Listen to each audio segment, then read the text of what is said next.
Olá amigos do YouTube, hoje é a minha primeira videoaula e agora vou ensinar vocês como alterar ponteiro de mouse.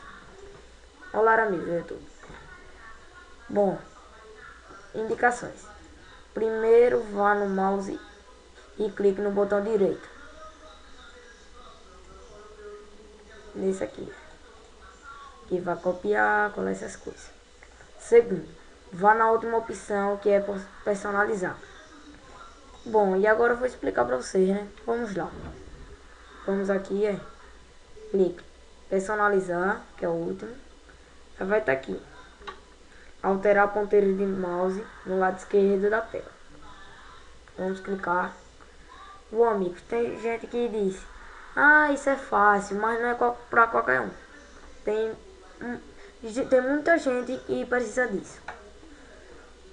Bom, pra ficar mais legal, né?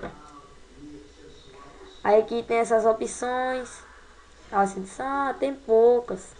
Não tem poucas. É só clicar aqui. Vamos aqui, espera aí. Procurar. Aí vai ter um bocado aí.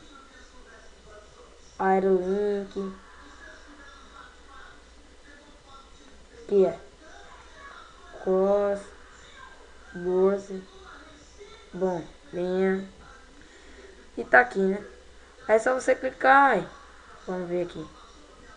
Deixa eu achar aqui o meu, né?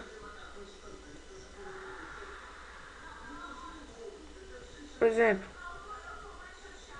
só vim aqui, dá um ou dois cliques no máximo. E pronto, gente.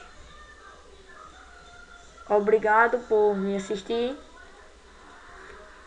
E tchau, benção. Valeu, galera.